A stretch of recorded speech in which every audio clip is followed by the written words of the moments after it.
EU's top diplomat says Russian influence causing dilemma in Sahel.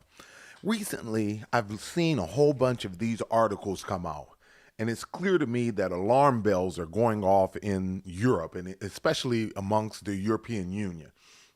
Its leadership has really just gone to DEFCON 6. They have really just started to freak out at what's going on in Africa. The loss of their influence, the loss of the partner states like France and others, their influence throughout Africa, and the rise of the African nations choosing other powers besides their partner, the United States, as a major partner for security, a major partner for economic prosperity, a major partner for the future of Africa, whether it be China. And in particular, they are particularly alarmed at Russia. And I mean, the alarm bells, it's like someone has pulled a fire hydrant and everyone is just running around crazy trying to figure out what's going on. I mean, the Davos crowd is just going bonkers. Russia, Russia, Russia. They've got Russophobia, Russophobia. They are just going crazy. And in particular, it has to do with Russia's resilience, not just in the war in Ukraine, but Russia's impact in Africa. EU chief seeks new approach to Africa to counter Russia.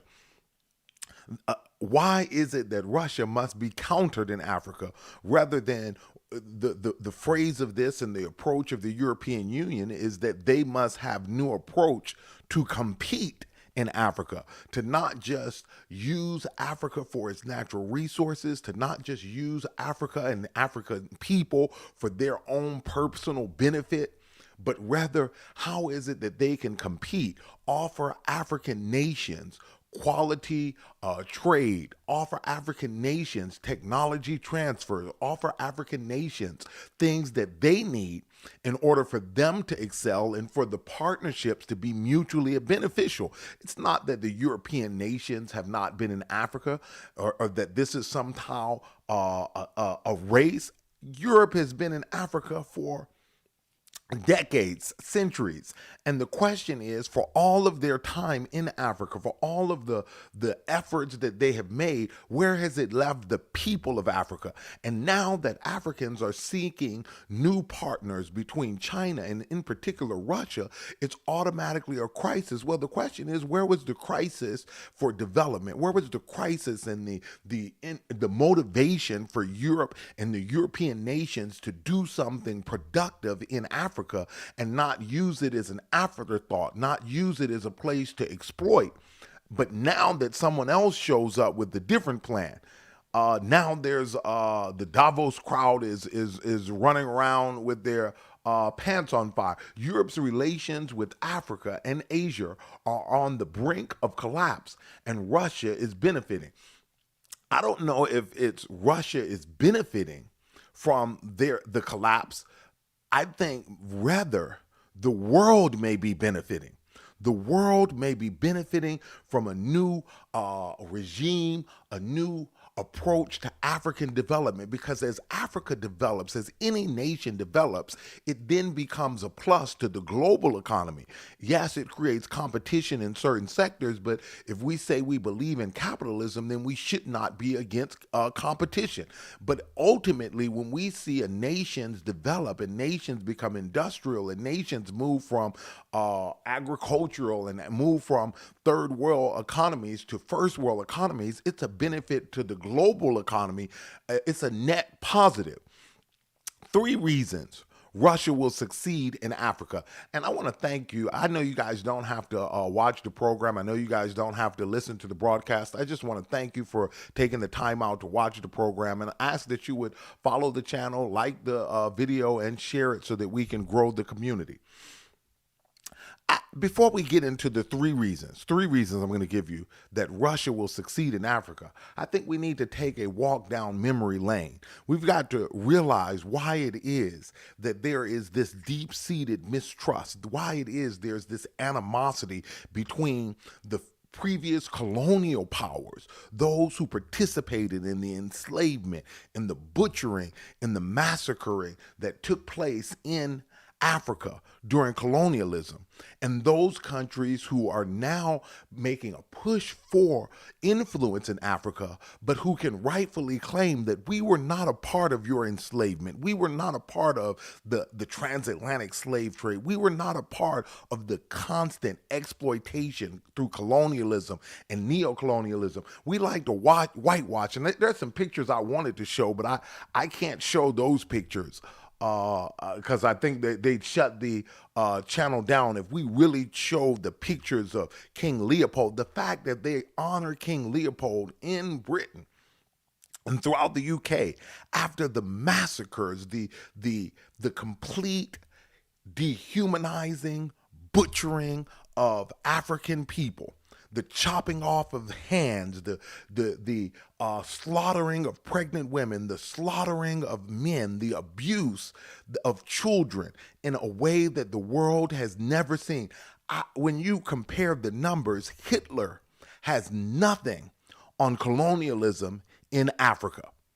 The numbers of the mass murders, the brutality, and the length of the exploitation, no one came to rescue. Yes, there were partners, but the African nations had to rise up and fight for their own freedom after decades and decades and decades of exploitation. And you wonder why these nations would be so open to finding partners. You know, I can't show all of what was done by the European powers in Africa through colonialism, but you can go to this website, the World Council of Churches, and they have documented massacres committed in Africa during colonial times.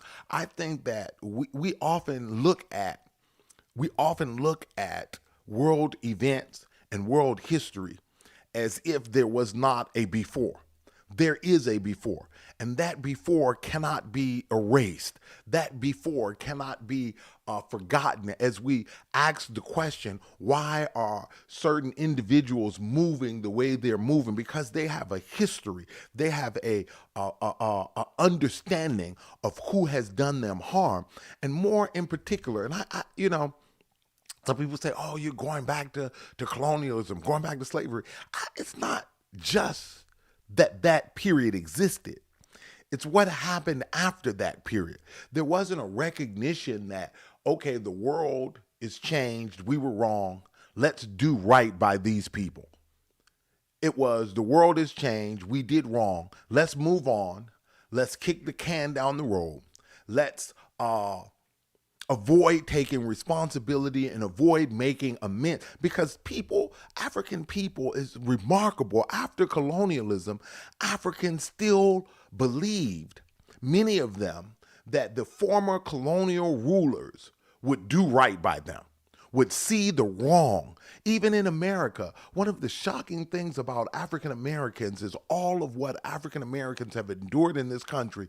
There is still within many sectors within the community this deep-seated belief that eventually America will do right by its citizens, irregardless of the color of their skin.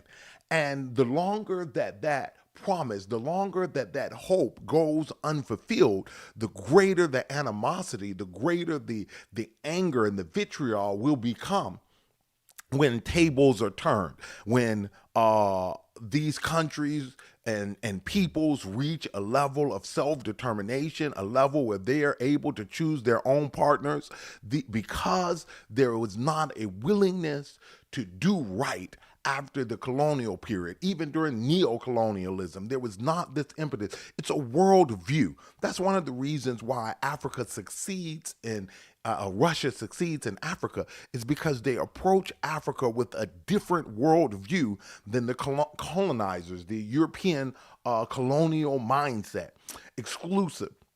Internal report shows EU fears losing Africa over Ukraine. And I thought about this. This really sums it up. Fears losing Africa. Losing it. There's this notion that Africa is a possession of Europe, that it belongs to, that it is the property of, it is the playground of, it's theirs to do whatever they want to it. Its people are property and possession. Its resources are property and possession, and that they should have exclusive rights. That's why it's this fear of losing, or this fear of encroachment on something, rather than a mindset of engagement, competition, like they have in all of the other parts of the world. It's this notion that Africa is their possession. And when they approach it as such, their worldview creates the foundation not only for mistrust, it creates the foundation for this type of unlevel playing field where Russia and China and India are seen in one light and the Europeans are seen in another, not because Russia and China or India are so great, but because of the worldview with which the European. I was shocked when Kamala Harris came to Africa, and she's standing in an airport and telling them about the harm of China and watch out for China. And never once did she look up to realize that she's standing in an airport that the Chinese built as a gift to the African country that she was visiting. It never dawned on her that the nature of U.S., the nature of Western African relations is always an exploitive one. It's always a transactional one. It's always based upon what's needed here and now for a one-way benefit, rather than a type of ongoing relationship that is mutually beneficial, and not between one dictating to another, but one partnering with another in order for both to achieve their strategic interests. And with partners, sometimes you agree and sometimes you disagree. But what you don't do is, in instances where you disagree, resort to economic pressure and military pressure to get your way. That's not a partnership. That's an exploitive relationship. Russia's Africa moves force Europe rethink on Ethiopia. It's a rethink, but it's more of a retread. It's not their actual rethinking of their motives and approach. It's them coming up with new tactics. I said this in a video last week about the Ukraine war, and how the West approached the Ukraine war from a tactical standpoint rather than a strategic standpoint. What are the long-term goals that you're trying to achieve? And how do you achieve those long-term goals? But rather, what we see in throughout Europe and this Davos crowd is they employ tactics without any real strategy. It's a rethink of how we can get what we want out of them without giving them the things that they need to prosper. It's a rethink of what tools we will use, whether we'll use this pressure point or that pressure point. But it's never a stepping back and saying, hey, are we looking at this whole situation wrong? Look at this. It's a worldview. It's not so much what Russia and China are doing that pushes African nations toward them.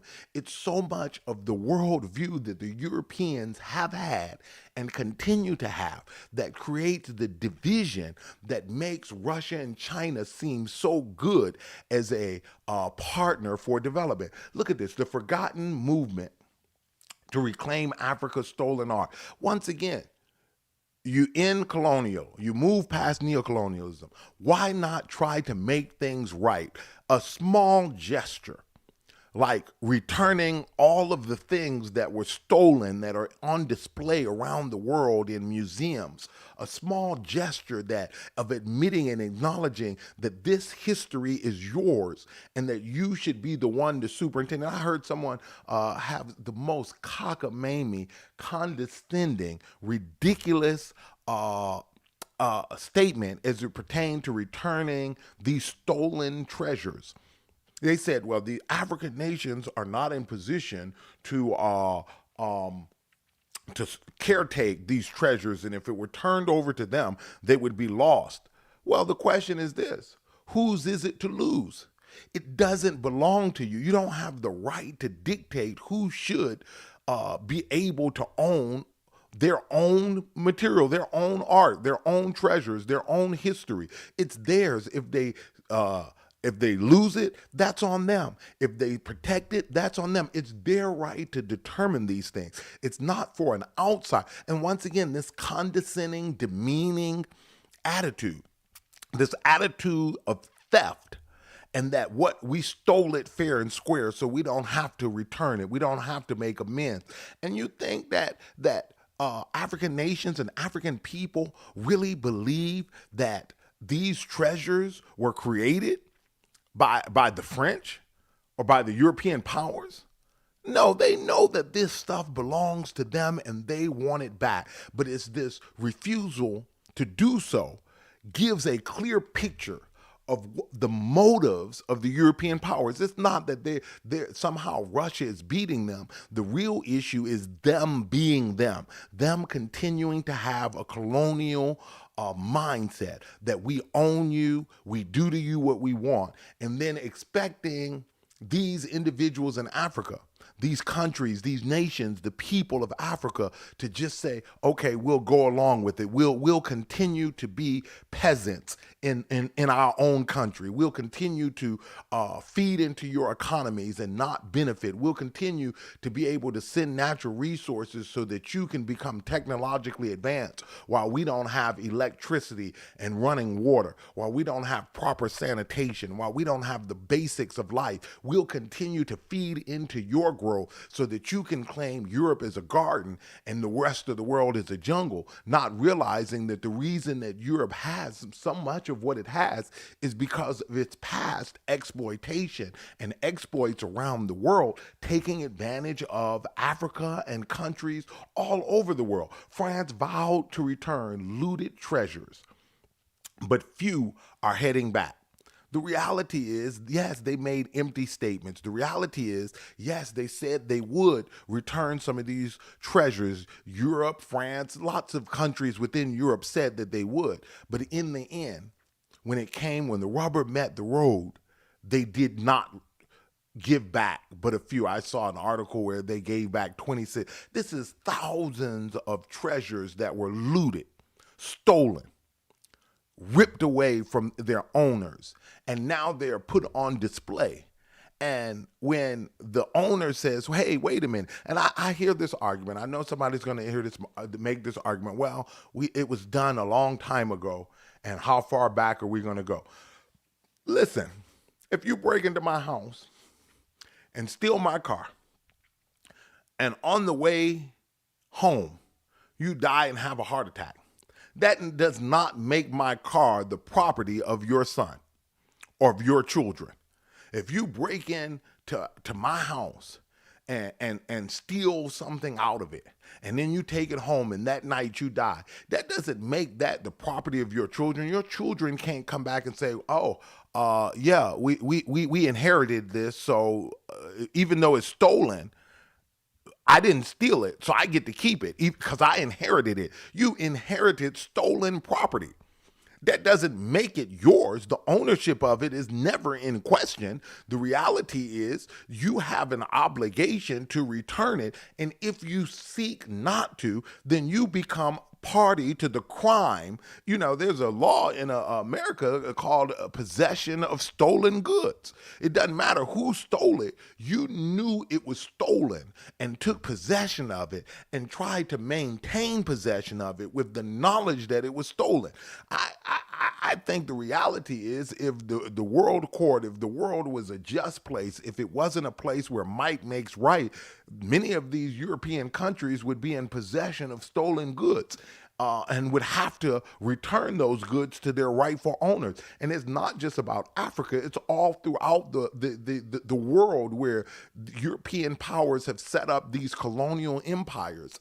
And while the empires fell, they never changed their mindset. Look at This is a worldview. Look at what's going on with the exploitation of Africa. Each year, $192 billion go out of Africa, and only 30 billion comes in the form of aid and overseas resources. So the question is, who's subsidizing who? We like to say that Africa is this basket case that's just being subsidized by the world. But when you look at the exploitive contracts, when you look at the way in which the European powers have structured through the IMF, the financial systems and the loan structures, essentially what is happening is Africa is underpinning huge parts of the world economy by it being exploited, not giving fair prices for its natural resources, not giving fair prices for exchange rates, not giving loans, the loans they took. To be honest with you, when you look at it, we say that they're borrowing money, but really they're borrowing from themselves, because the resources that they have sent out is what has created the wealth that is being loaned back to them. And as a result, they're in a cycle where unless they do something different, they will always be where they've always been. And now they recognize it. Colonialism has ended. Neo-colonialism has ended. But the mindset has not changed. The institutions have not changed. The approach of exploitation and corruption has not changed. We talk about corruption in Africa, but the reality is, who are the biggest sponsors of corruption in Africa? Who are the ones that have propped up these regimes and propped up these faulty financial systems? I was reading an article the other day about the CFA franc, how the France-backed African CFA franc works as an enabler and barrier to development. When you look at the CFA franc, what is clear to you is that it is another colonial era scam.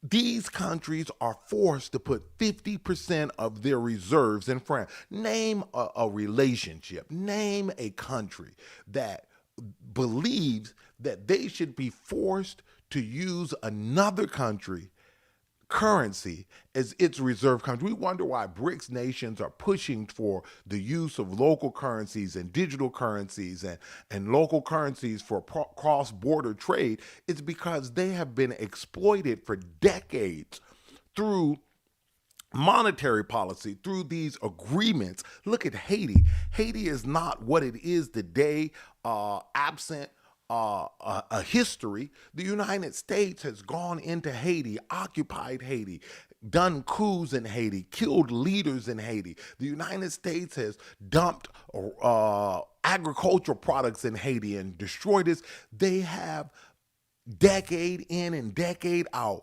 engaged in activities that undermine, and then we say, oh, it's these Haitians can't get it together. The Haitians would be just fine if the United States and the Europeans would leave the Haitians alone. Just like Africa, this CFA franc, it is one of the world's biggest financial scams in the history of financial scams. It makes Bernie Madoff, he has nothing. You know, it's funny, the people who do the big scams are heralded as heroes. The ones that do the small scams are sent to jail as criminals. The biggest scams in the world are those that have been put on and perpetrated against some of the countries and nations and people of the global South. These scams that have been constructed and these treaties and these forced payments, you know, it's amazing that the former colonies had to pay, were forced under the threat of military intervention to pay their former colonizers for the loss of revenue as a result of them having their freedom.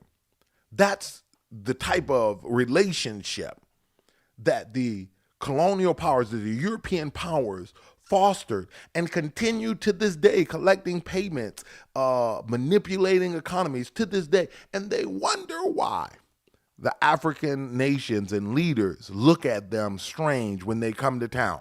Yes, they cheer when they come off the airport, but in the back of the minds of many of the leaders, they know what's going on, and they know who these European leaders are and that they have no intention whatsoever of changing course. Why Russia markets itself as an anti-colonial power to Africans? Well, partially because it's true. Russia did not colonize. And to more to the point, Russia was the force. And this is one of the things I was trying to explain to one of my friends. He was so dumbfounded by how so many African countries could support or be ambivalent about the war in Ukraine.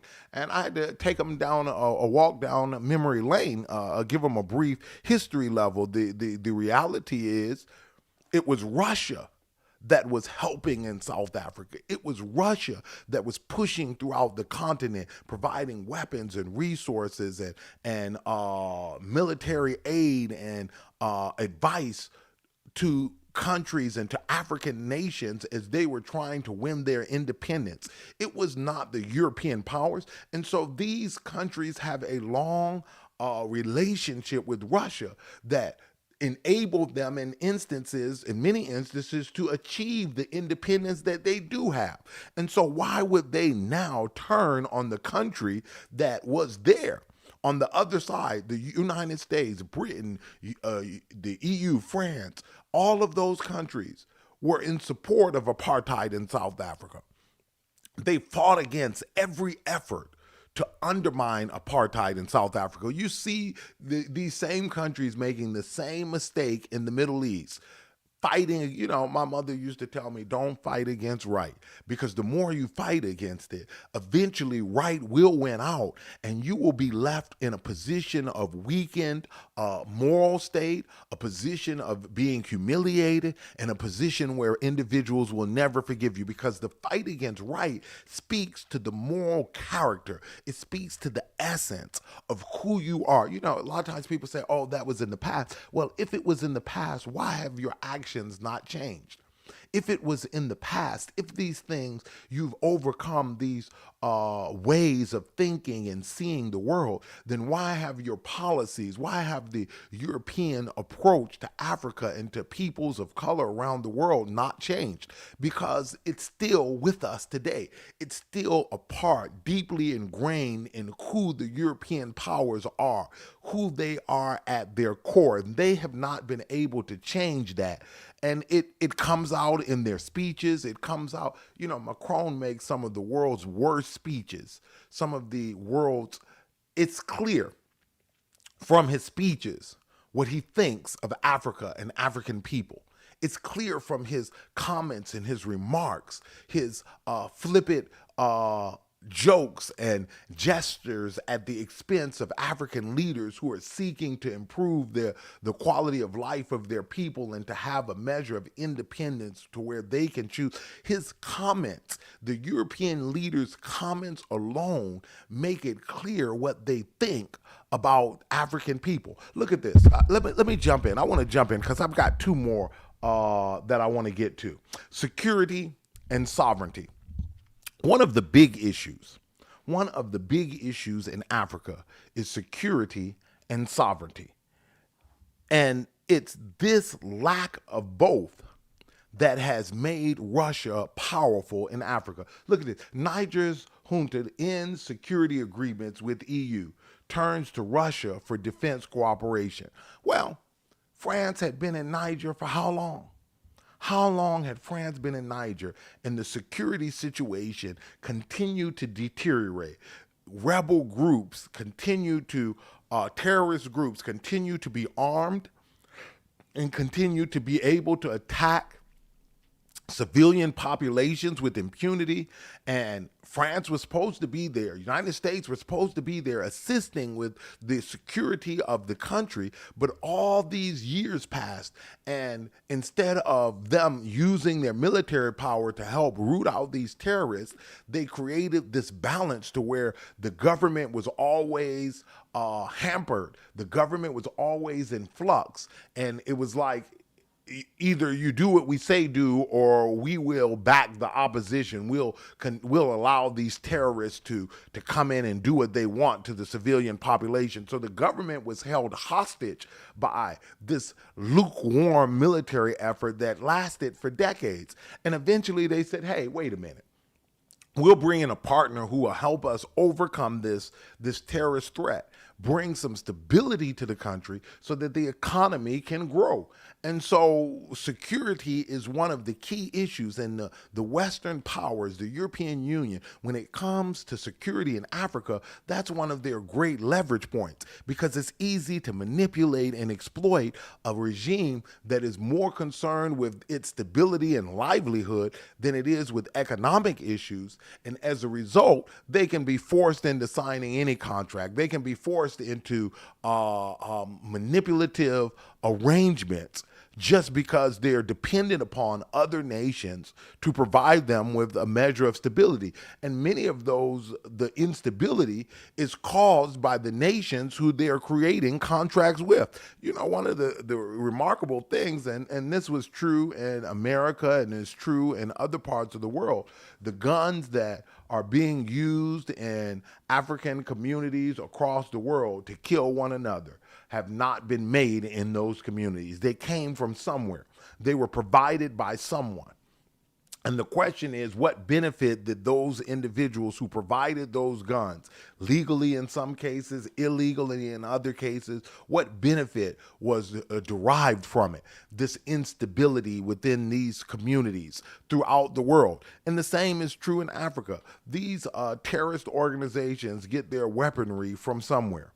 And you can't tell me that France in the United States and the European Union had presence in Niger for decades and was not able to root out the terrorist element and to make this government stable and to enable the government to pursue economic development. You can't tell me that they did not have the ability to do it, but it wasn't in their interest to do it. It was in their interest to leave this as a boiling pot so that they could continue to pressure, manipulate, and control the government. West losing sight of Sahel after France announces Niger withdrawal. You know, you talk about hubris. The fact that Emmanuel Macron got on international television and news and said, we're not leaving. You can't force us out. Yeah, of course, they were forced out and they had to leave. But the fact that they said to a sovereign nation, you can't change your government. We determine what government you have. Even though the government choice is the right to rule is not from the government down, it's from the people up. And when the people spoke and stood with the military leader who had deposed the puppet government, France then comes in and says, not only are you not allowed to choose the type of government you want, you've got to choose the leader that we have selected for you, the leader that we have propped up. And if you don't, we're not going to leave militarily. We're going to continue to be present. It was atrocious. The world saw France and saw Macron, the colonial hubris, for what it was. How France failed Mali, the end of Operation Barkhane. Once again, you see another military operation where these countries were willing to work with their former colonial powers in order to achieve stability. But those individuals had Macron and the French government had no desire to create stability. They were thriving off of instability. And as a result, they woke up and said, hey, you gotta go. We can do this better on our own, and we can find partners. And that's where Russia comes in. We can find partners who will help us stabilize, defeat the terrorists. And many of the news articles claim that France was the one funding the terrorists. Through other organizations, France was playing both sides, providing weapons and funding for the terrorists on one side, but then trying to claim to be providing defense for the citizens on the other. It was a security and defense nightmare. Look at African countries' exposure to threats to peace and security. This is what their angry about. They trusted the colonial powers, even after colonialism and neocolonialism, to be honest partners, to be partners for development, for security. And what you saw is time after time after time, the playing of both sides, the lukewarm efforts, the saying you're doing security, but then not going out and actually moving and fighting to quell rebellion and terrorist groups, the providing aid to groups who were sponsoring terrorism, the playing one country over another. And as a result, the Sahel region in particular, but all throughout Africa, you saw this type of instability. In comes a new partner. And a new partner is saying, we're not going to play both sides. We're going to work with you in a way that will enable you to achieve the goals of security and development so that you can be a trading and economic partner. No, it's not all altruistic. Russia wants something out of the deal, just like the West wanted something out of the deal. But the question is not what you're getting. The question is what you're willing to give. Everyone's going to get, but what are you going to give and do to help the fundamental development of the countries in which you are getting resources from? Look at this. France takes us for idiots. Inside coup hit Niger. Once again, when the new government comes to power, instead of France trying to work with them on the basis of self-determination, it took the stance that once again, we own you. We get the right to tell you who to, and if you put someone in power who we don't stamp or approve of, we're going to foster another coup. Much of the destabilization of Africa is not by accident. It is not that these African countries and leaders, when I was in Monrovia, it was clear to me that behind the Civil War were competing powers.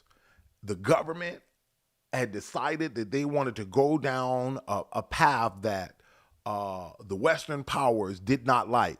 And so they began to fund opposition and destabilize the country, military aid. You can't fight a war without military hardware, and that hardware has to come from somewhere, and somebody's got to pay for that hardware. So when you see these outside groups and you see them rising up and destabilizing countries whose primary crime was the move towards industrialization, the move towards economic expansion, an alarm bell automatically should go off, because it's that economic expansion that many of the countries in Africa have been prevented from because of their previous colonial powers, the previous colonial overlords and rulers of those nations. Niger junta accuses France of amassing forces for a military intervention after the coup in July. Once again, what right does France have? What right do Europeans have to determine the government of another country? They believed, and this is what I mean when I said worldview. They believe that it's their inherent right to control and own not just the land, but the people, the economy. It's their right to do it. And they operate under this sense of entitlement, this sense of imperialism. And it creates this ongoing friction to where Russia has a ripe opportunity. Russia offering African governments regime survival package in exchange for resources, research says. So Russia can step in and say, listen, we know who you've been partnered with. Look what they've done. Look how they see you. Look how they've treated you. And they're offering a separate alternative. Russia sends military trainers, air defense system to Niger, state media. So they won't do you right, but we will. And we will give you not only stability, but we will give you partnership to develop your militaries and to develop the technology to stabilize yourself into the future. That's what, France is threatening airstrikes. Russia is providing air defense. Now, the question is, if you were the leader of a country, if you were the people of a country, who would you go with? One is threatening to blow you up. The other is providing you the means to protect yourself and to protect the stability of the government so that you can trade, so that you can grow the economy. Without stability and security, there can be no economic prosperity. And so until these countries are able to maintain a stable government, you may not have liked Gaddafi, but Gaddafi did create stability in Libya. It wasn't a perfect system. You don't have to like Saddam Hussein. You don't have to like the leaders of countries. And it's not that the West has a problem with dictators. The West has no problem with dictators as long as those dictators dance to their music. The West loves dictators. The West props up dictators. The West topples democracies as long as a country will dance to their leadership. So let's dispel that nonsense right off the bat. The reason those countries had to be toppled, the reason those regimes is because the leaders didn't dance to their music. And the question is, whether you like them or not, a simple question: are those countries better today than they were before? Is Libya more secure, more stable, more prosperous now than it was before? Go around the world and look at the interventions of the West, the EU, NATO, and ask yourself, are these countries better now than they were before? And I think the resounding answer is no. The only one who benefited from the interventions were those who were pushing the interventions themselves. It was France, it was the European allies, it was the Western powers. They're the ones that economically benefited, but the people were left high and dry. And this is where Russia's Africa Corps comes in. We're going to offer you a security and a defense solution to stop all of these coups, to stop these efforts to topple the government. Every time you demand fair price for your gold, every time you demand fair price for your natural resources, every time you make a law that the Western powers don't like, they fund these efforts to topple, to pressure. Russia is coming in and saying, we're going to end that. We're going to provide you with the resources, the tools. And the Ukraine war has shown that Russian equipment can stand up to NATO power.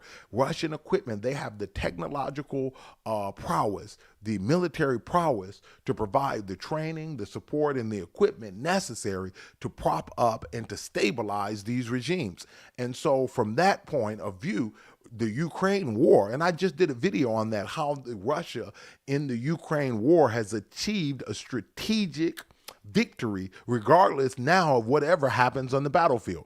They have already achieved that because they've proven to the global south that they have the prowess to stand up against NATO, to stand up against not just the US, not just the UK, but against all of NATO. They can stand toe to toe.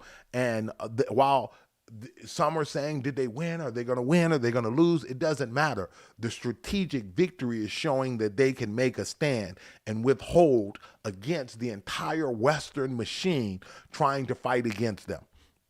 And in Africa, that's a powerful selling point. That's the type of ally you want to have.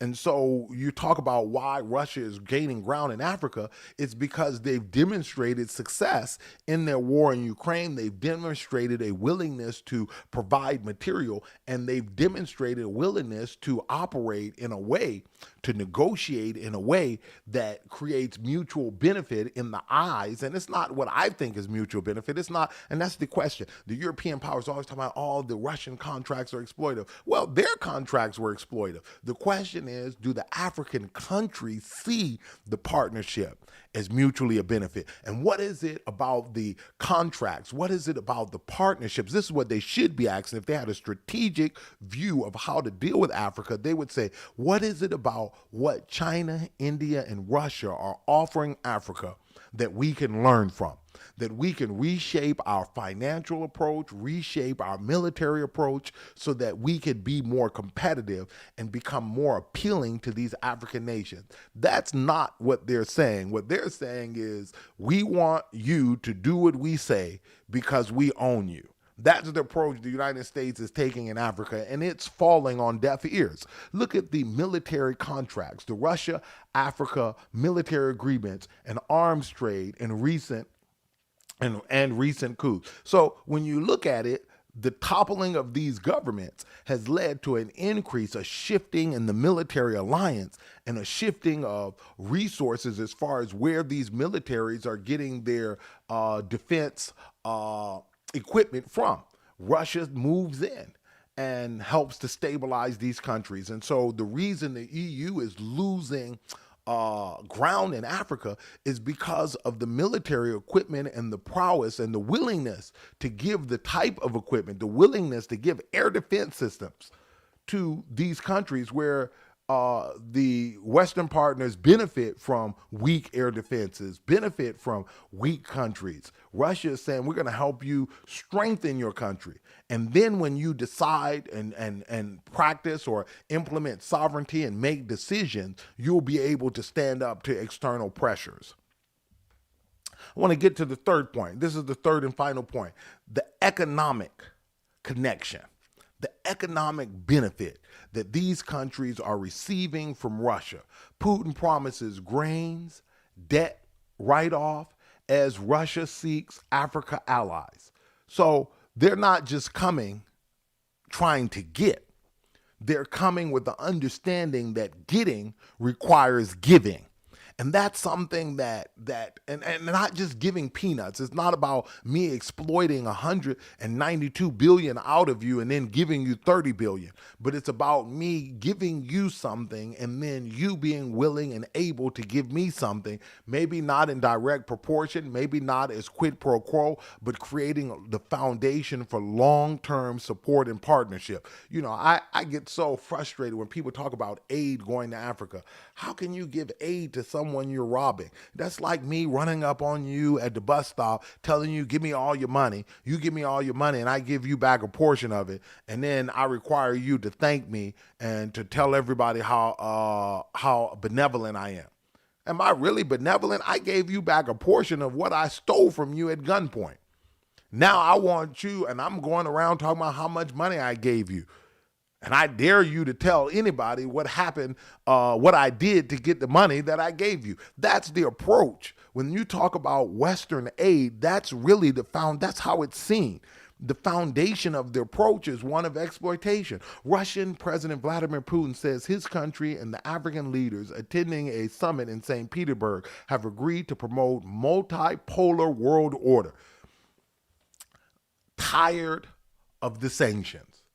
Tired of the export bans, tired of the CIA-sponsored coups, tired of the NATO bombings, tired of the pushing out of governments, the pressure tactics, just because a nation chooses to pursue its own self-interest, pursue its own economic interests, pursue its own security and defense interests.